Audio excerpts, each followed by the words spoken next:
Comenzamos una nueva edición de este Hacerlos Pasar con nuevos invitados, como siempre, tratando de buscar en la memoria de nuestros invitados para también encontrar memorias más colectivas. Exactamente. Este programa viene trabajando lo que a veces llamamos un espejo retrovisor, en el que la memoria juega este papel de recuperar y también por ahí de significar, ¿no? Las cuestiones del pasado individual que se empieza a mezclar y a formar un tejido con la historia de todos. Y hoy tenemos dos invitados muy especiales. A los que les vamos a dar la bienvenida. Primero nos visita Rosita Pobor, una hacedora cultural, docente también importante en la ciudad de Río Tercero. Gracias por venir. No, por favor, gracias a ustedes por la invitación. Y Leonardo Altamirano, quien también es un hacedor cultural, actualmente integrante de Mestiza Rock, de la cooperativa de trabajo, y también ejerce el periodismo. Él va a decir que no, pero lo está haciendo en estos sí, momentos. Sí, señor. Gracias, ¿cómo va? Bueno, los dos han tenido infancias en pueblos que no son Río Tercero, así que cuéntanos un poquito cómo era ese escenario donde transcurrieron sus infancias. Bien, si tengo que largar, yo soy oriundo de La Laguna. La Laguna es un pueblo cerca de Villa María, a 45 kilómetros de Villa María, un pueblo muy chiquito, en ese momento habrán sido 1000 habitantes. Entonces medio que nos conocíamos todos, la escuela era una sola. Cuando arranqué estaba en un colegio nacional, después se unificó el nacional y el provincial. Después se unificó en un solo colegio, entonces todos íbamos ahí, entonces todos habitábamos un poco el mismo espacio, nos conocíamos todos. Sin dudas que se notaban distintos extractos sociales dentro del mismo pueblo, ¿no? Gente que trabajaba en el campo, gente que eran dueños de campos, comerciantes y demás. En esa primaria infancia uno no lo nota mucho, ¿no? Puede notarlo por ahí en la ausencia que uno tenía de algún objeto, que los otros sí, juguetes. Básicamente cuando uno dice un objeto en la infancia son los juguetes, por ahí juguete que uno añoraba de otro que no tenía, por decirte. Que en este momento no me estoy acordando cuál puede ser. No, pero además en un momento en que la escuela también era pensado para igualar el mejor de los sentidos, digamos, ¿no? Sí, en eso del guardapolvo blanco y demás, íbamos todos al mismo lugar. Entonces, ese es como el primer recuerdo del colegio y de que estábamos más o menos todos en la misma, ¿no? Tanto en ese lugar que nos unificaba. Ese es el primer recuerdo que tengo. Bueno, los primeros años de mi infancia fueron en el campo, en Las Peñas Sur, a cada 40 kilómetros de Río Tercero. Ahí vivía con mi familia, con mi abuelo y mis tíos solteros todos, los varones, así que como primera nieta fui muy beneficiada con el afecto familiar. Y también se daba esto que decía Leo recién, ¿no?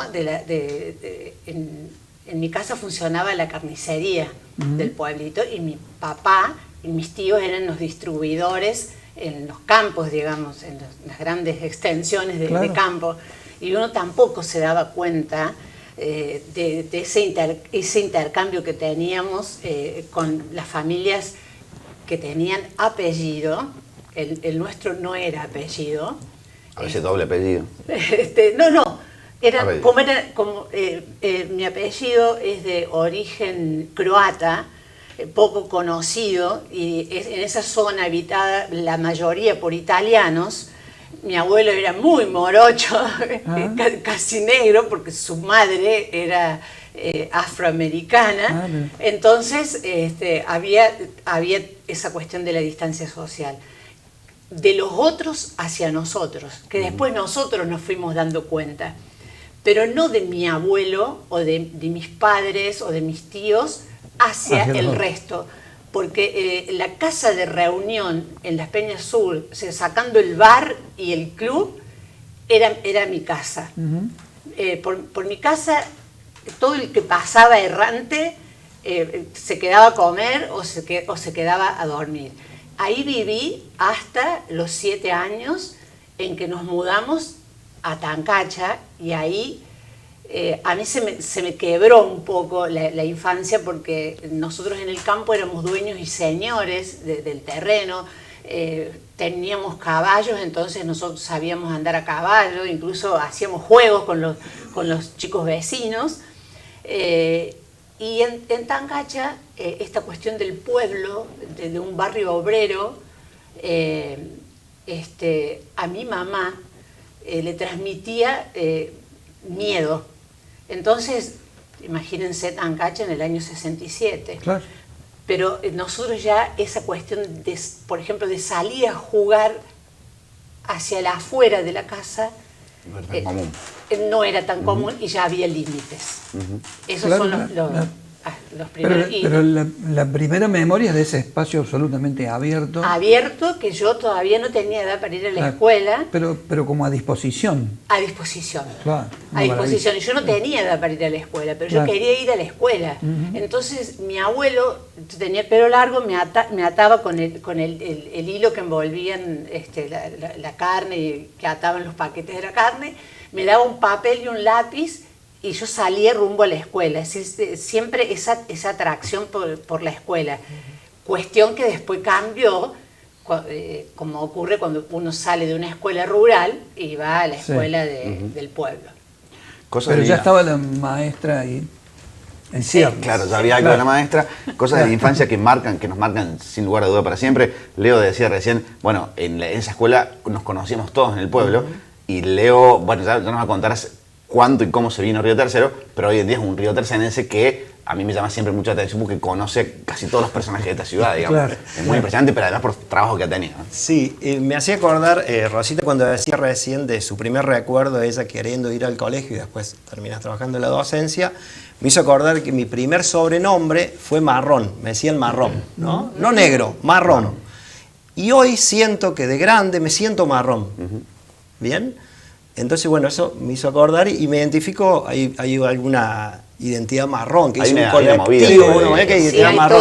toda una movida es verdad. ideológica. Y hoy rescato eso que tampoco me ofendí en ese momento, sinceramente no, me decían marrón, y hoy me siento identificado ahí totalmente, en ese...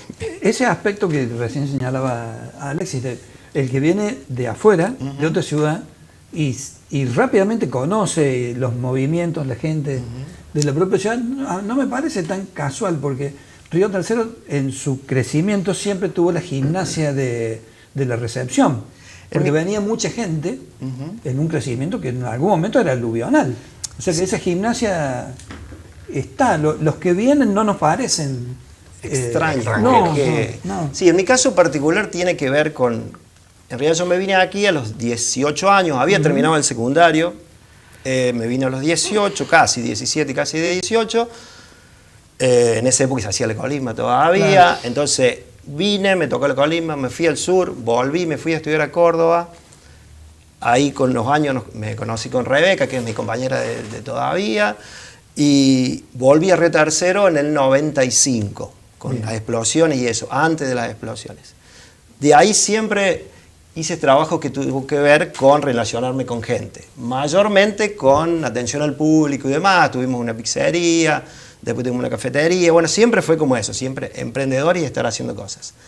Creo que donde más empecé a conocer gente fue en la otra etapa, que nosotros nos dedicamos a hacer cobranzas para empresas durante todos los años, incluso hoy lo hacemos. Entonces conocemos a muchísima gente. Y por ahí nos conocen también en esa, ¿no? El cobrador por ahí nos pasa, che, me voy a comprar algo. ¿Qué me decís? Si yo te pagué, por decirte, Claro, no, también me voy en claro. otro modo, ¿no? Pero bueno, eso, como también por ahí nos encasillan en algún lugar, ¿no? Sí, Como sí. nos ponen en lugares. Sí, sí. Y en tu Pero caso, eso- Rosita, ¿cómo llegaste a Río Tercero y cómo te transformaste en esa docente? Bueno, terminé la escuela primaria en Tancacha. En Tancacha en ese momento había una sola escuela de nivel medio que había sido inspirada, se llama Escuela Manuel Belgrano, justamente inspirada por el Manuel Belgrano de Córdoba, y con ese formato, ¿no? Y la orientación era perito mercantil. Claro. Entonces yo llego a Río Tercero cuando vengo a hacer mi secundario, porque empecé en la escuela de Tancacha. Y hubo un docente que me vio, que me visibilizó. Entonces se acercó y me dijo, ¿qué le pasa a mi hija? Y yo me puse a llorar y le dije que no quería ir a esa escuela, porque yo quería ser maestra, que yo quería ser maestra rural y que esa escuela no me estaba formando para ser docente. Tenía 11 años, porque terminé antes la primaria. Entonces ese profesor, don Julio Berchelone, sí. fundador del ITT, dice, yo voy a ir a hablar con sus padres.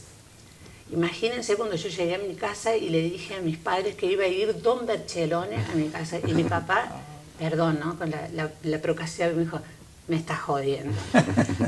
Y llegó, tenía un Mercedes-Benz naranja, llegó a mi casa, habló con mis padres y dijo, ya tengo el lugar para su hija. Entonces ya me había conseguido una beca en el Instituto Jesús, María y José, y yo viajaba todos los días con el chofer del ITT, hacía la recorrida que llevaba a los estudiantes a Tancacha, y él, cuando ya salía para Tancacha, me dejaba en el Colegio de las Monjas. Ese fue mi arribo a Río Tercero, para poder estudiar lo que realmente quería hacer. Hacer el magisterio. No, porque, mira, nosotros empezamos en el año 1970, el secundario, y soy dinosaurio, Leo. 1970, apenas empiezan las clases, tuvimos un mes de cursada en primer año, cambian la programación, ya no nos recibíamos más como maestras normales nacionales, sino como bachilleres con orientación pedagógica. Pero que teníamos toda la base para después seguir las carreras terciarias. Claro. Y después se trasladó mi familia por una cuestión laboral, cierra el lugar de trabajo de mi padre en Tancacha y le dan trabajo acá en la aceitera que está sobre la calle San Pedro, y entonces ya toda la familia se traslada acá. Bien. Ahí está. Hacemos un breve corte y ya regresamos. En la segunda parte del programa, como siempre, también viene el final con esos objetos que los invitados nos traen. Perfecto.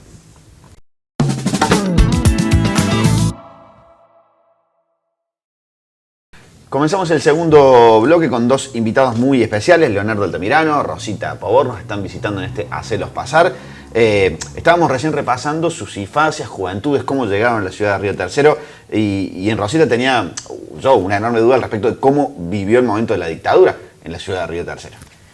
Bueno, específicamente no fue en Río Tercero, sino mientras yo viajaba para venir a estudiar el secundario, bien al frente de mi casa en Tancacha había dos de las chicas que estudiaban en Córdoba y militaban en Montoneros.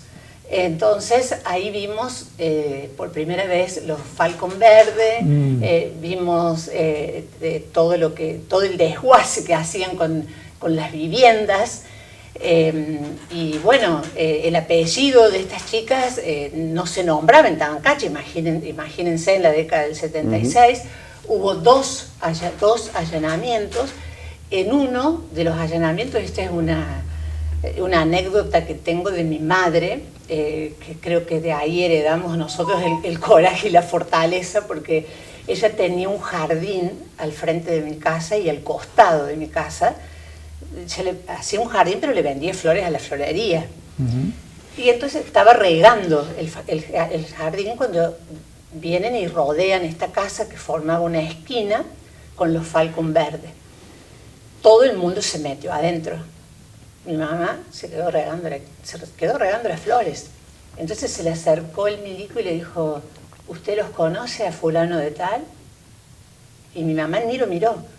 Nosotros la espiábamos por la ventana. Dijo, sí. ¿Y qué puede decir? Nada. ¿Son buena gente? Sí, son buena gente. El milico pegó media vuelta y se fue. Y nosotros no podíamos creer, no podíamos creer eso. Y la otra hermana, que trabajaba en el banco, en el Banco Provincia, imagínense lo conocida que era, entonces nosotros le dábamos refugio, mi madre y mi tía, que también vivía ahí en Tancacha, mi tía que vivía más cerca del banco, cuando esta mujer no podía llegar hasta el barrio, le daba refugio. Y si no, en mi casa ya había una clave secreta, unos golpecitos en la puerta, y nosotros la alojábamos en mi casa. Supongo que son escenas que toman la dimensión y el valor que tienen con el paso del tiempo, y cuánto de eso tuvo que ver o no con tu militancia en derechos humanos. Tuvo mucho que ver porque yo vi sufrir mucho a la mamá de estas chicas. Una huyó al sur y la otra estuvo preso 6 años en Villa Devoto. Entonces, esta mujer, imagínense, Tancacha, viajar hasta Buenos Aires, hasta Villa Devoto, todo lo que implicaba, ¿no?, para una madre, con el deseo de ver a su hija, y a veces llegaba a Buenos Aires y la hija estaba en el cepo, es decir, no la podía ver porque estaba castigada. Pero ¿qué hizo la hermana que trabajaba en el banco? Pidió traslado al mismo Banco Provincia de Córdoba en Buenos Aires para poder estar más cerca, ¿no?, y hacer las vigilias y hacer todo eso. Y a mí, sin que, y mi mamá y mi papá, sin que nos dijeran nada, nosotros con sus acciones veíamos que se valoraba la amistad, se valoraba la relación humana. Es decir, es un otro al que le están pasando cosas, ¿no? Entonces, esta mujer, la hermana de estas chicas, empezó su militancia en los derechos humanos, hizo inclusive las rondas de la Plaza de Mayo, y a mí particularmente me contagió todo eso, porque viste cómo es ahora cuando hablábamos recién de los marrones, te dicen, si a vos no te pasó nada. Sí, ¿cómo que no nos pasó? Nos atravesó el cuerpo la dictadura. Y entonces, no es que no nos pasó nada. A mí me pasó como a todos. Yo tuve que hacer el profesorado en plena dictadura militar, con todo lo que eso implica. La defensa de los derechos humanos yo la vi reflejada en las acciones de mis padres. Entonces eso me motivó a hacer una militancia en la defensa de los derechos humanos. Claro. Una sensibilidad, digamos, individual que se traslada a la sensibilidad a lo colectivo. Social. Cuando hablamos de memoria, bueno, eso, ¿no? La memoria individual puesta en relación con la memoria histórica. Sí, con la memoria colectiva, ¿no? Porque hay que colectivizar la memoria, porque si no, deja de ser memoria. Sí, así es. Deja de ser memoria y es solo un recuerdo para la persona que tiene eso. Sí, que te atraviesan esas cosas también cuando estás atento, sensible, cuando te pones en lugar de otro, digamos, hay alguna... Sí, hay que querer ver también. Hay que querer ver, sí, y a veces ni siquiera tan cercano como en el caso de Rosa de Pavón, hay muchos que ni siquiera eran conscientes de la dictadura y sin embargo, por supuesto que uno comprende que eso que pasó no puede volver a pasar nunca más. Exactamente. Y en el caso de Leo, también me parece que hay una memoria de infancia que a lo mejor se puede trasladar a la memoria actual. Digo, la relación con el rock. La relación con el rock. Y en lo primero que me puedo acordar allá en La Laguna, en la adolescencia fundamentalmente, en La Laguna se escuchaba mucho cuarteto. Bien. No sé por qué, con mi grupo de amigos escuchábamos rock y escuchábamos en ese momento, 13 años, Facundo Cabral. Facundo Cabral, que nos gustaba mucho. Ubicanos en la década. Y estamos hablando 83. Ah, bien. Bien, yo soy del 70, así que era en el 83, ahí arrancamos, exactamente, arrancamos el secundario, se arrancaba en ese momento con 13 años, justo cuando vuelve la democracia, entonces ese fervor estaba como en todos lados, ¿no? Y nosotros ahí nos gustaba el rock. Facundo Cabral no era rock, pero algo que estaba ahí con nosotros siempre, y lo de siempre, Sui Generis, Roque Narvaja, se me ocurre que sabíamos escucharlo también mucho. Charlie con Almendra. No. Eso no. Ese palo no. No éramos de los rockeros finos de oídos o que estábamos ahí atentos a lo que decía la letra. Spinetta tiene una escritura difícil y dentro desde mi grupo de amigos no le entrábamos a ese tipo de escrituras o escuchas más difíciles. ¿Bien? Más bien lo más popular, me acuerdo de Hit, me acuerdo de Soda Stereo todavía no, Papo te puedo decir que no, Simanal, Sí, eso que bien. si bien era más viejo, pero sí podíamos escuchar Manal y no Almendra, ¿no? Bien, bien, bien. Capaz que nos identificaba un poco más esa parte más contestataria, que si se quiere, que el hilado fino que hace con las letras de Spinetta, ¿bien? Me sigue sucediendo hasta hoy, ¿no? Sí, Tampoco sí, lo sí. voy a decir, ¿no? Spinetta no logró cautivarme nunca, políticamente incorrecto decirlo, ¿no? Fuerte, claro. Pero sí, no, la verdad que Spinetta no. Bueno, siempre hay como una broma que hago, che, te baja a cualquier fiesta, Spinetta, ¿no? Pero bueno, es así. No, no, preguntar. Pero bueno, desde ahí es el rock, y siempre, sin duda, que fue la banda de sonido de mi vida, fue el rock. Bien. ¿Quieren que repasemos las cosas que han traído? Porque siempre los invitamos a nuestros invitados a traer esas cosas que guardan recuerdos. Eso, los objetos de memoria. Así que si quieren traernos y contarnos por qué eligieron lo que eligieron. Bueno, en mi caso también podría haber elegido música, porque al revés de Leo, en mi casa se escuchaba música española, Juan Manuel de Falla a full, por mi abuelo materno, y Larralde y Atahualpa por la otra parte de los Pobos. Y yo traje este libro de Eduardo Galeano, Las venas abiertas de América Latina, porque mi familia, vengo de una familia muy lectora, y cuando nosotros estábamos en el profesorado, empezamos el profesorado en educación preescolar, lo que es ahora el nivel inicial, y tuvimos me acuerdo, una clase con Hilda Piedrabuena de lengua y literatura, y a la clase siguiente vino y nos dijo, bueno, tales y tales autores no los podemos leer. Entonces fue como, en mí, no sé en el resto de mis compañeras, pero en mí fue como decir, ¿cómo? ¿Cómo no podemos leer si toda la vida hemos leído? Y nos quitan, fíjense ustedes la perversidad del sistema, nos quitan una materia que era sociología en ese momento, y donde este libro tenía mucho que ver. Sí, sí. Tenía mucho que ver, porque si bien es cierto, precisamente esta obra de Galeano no era la que estaba prohibida, pero sí él como escritor. Y este libro siempre me generó, cuando uno empezó a leer a Galeano, descubrirlo, qué decía, cuál era el contenido. Este ejemplar es de septiembre de 1983.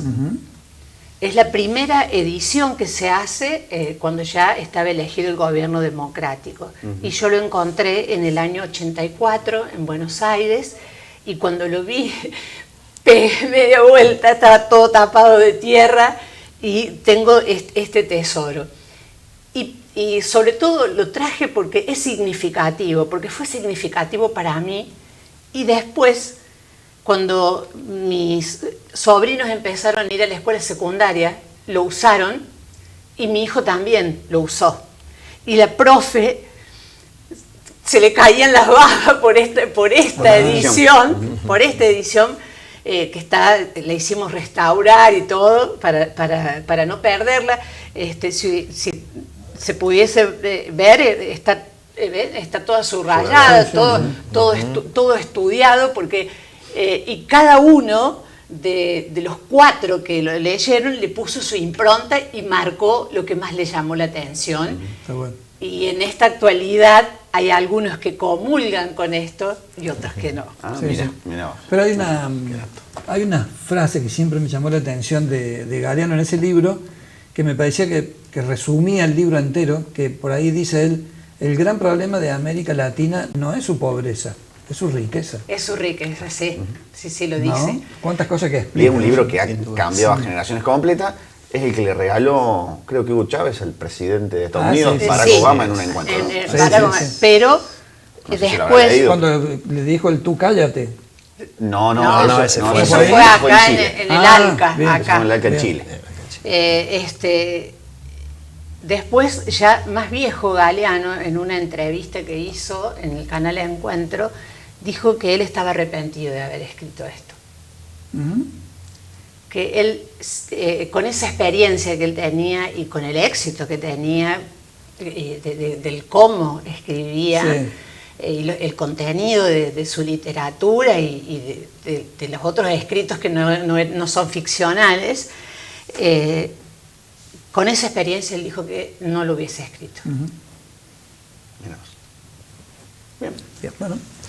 Como Spinetta no hubiese escrito Muchacha Ojos de Papel también. Se arrepintió ¿O no? varias veces, sí, No sí. dijo que estaba arrepentido o al menos no lo hubiese Sí, escrito. vos hablaste del rock, y recién a mí me preguntaron de la dictadura y hablábamos fuera de cámara con él que eran, perdón lo que voy a decir, ¿no? Pero tan brutos los militares que se les pasó por alto censurar el rock. Estaban los dinosaurios de Charlie, Sí. estaba la Había Bar, canciones que se le pasaban y había por muchas canciones que se las... No, o por ahí prohibían cosas. en algunas cosas, A Spinetta le prohibieron las golondrinas de Plaza de Mayo. Las golondrinas de Ahí va. Plaza de Mayo. Creyendo que hablaba de las las madres. madres. Y él lo había hecho como 7 años antes que existieran las madres. Exactamente. El ojo también estaba más sobre el folclore en ese momento. También, Sí, sí, claro. que era Pero los rockeros eran como unos loquitos, Sí, unos sí, drogones sí, sí. que Y estaban recién ahí, arrancaban. Más marginal, unos pero- pelos largos, eran Sí, eran más pocos, marginales, eran más exactamente. marginales. ¿no? Lo que tenía más investidura era el folclore. Claro. Así es. Así Bueno, es. Leo, ¿qué ha traído usted? Yo he traído algunas cosas que tienen que ver, bueno, lo primero que sacamos es con la pasión. Con la pasión. Claro. Con la pasión. El Negro Helio, cuando laburaba en Córdoba, laburé de mozo. Otro de mis oficios fue mucho tiempo trabajar en la gastronomía. Tengo un amor a la gastronomía que en algún momento volveré o no, sobre todo en lo que es atención ahí al público, siempre me gustó mucho. Y el Negro Helio salíamos de trabajar de mozo y nos íbamos a la cancha a ver talleres. Ah, Y de ahí, bueno, a la boutique. a la boutique o en ese momento en el Kempes. Ah, ya empezaba el Que en ese momento era el Chato Chato Carrera, Carrera, ¿no? claro. Con las tribunas bajas. Entonces, sin dudas que la pasión tiene que ver con esto, con los colores, con el escudo. A veces los jugadores van pasando, los colores pueden ser distintos, pero el escudo siempre es el mismo. Entonces, bueno, la pasión un poco la defino con esta camiseta, ¿no? Ludueña, Oviedo y Valencia. No llegué a verlos. Ah, lo que te has perdido. No llegué a verlos. Claro, es un ¿tá? pichón. Claro. Y las Ah. distancias eran otras, ¿no? En la Laguna Córdoba, en ese momento debe haber unos 250 o capaz más kilómetros. Mi viejo no era de ir a la cancha, entonces menos hasta Córdoba, era como impensado. En ese De esos momento. tres No, que no. nombré, 2 campeones del mundo. Dos campeones del mundo, Claro. sí, en ese taller que tenía 5 jugadores en la selección. ¿no? Sí. Bueno, era otro momento. Pero bueno, esto tiene que ver con la pasión. Y algo Después- también, un poco. Esto tiene que ver con, es un gorro de la murga La Severina, bien, la murga que también estoy integrando desde hace 9 años. Un poco va en paralelo con lo que podemos hablar en un ratito, que es la mestiza, ¿no?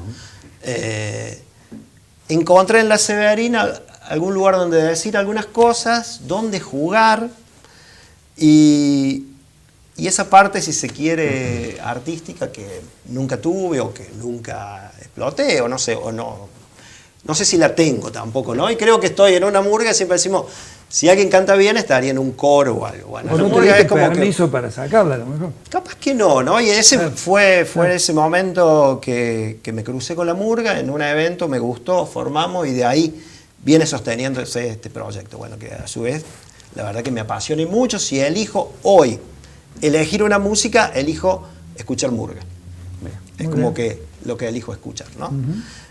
Y por otro lado, bueno, está si podemos hablar del proyecto, ¿no? Sí. Que es la Cooperativa de Trabajo Mestiza, Sí. en la que, bueno, ustedes dos están ahí, Alexis más desde un comienzo, Sergio participando.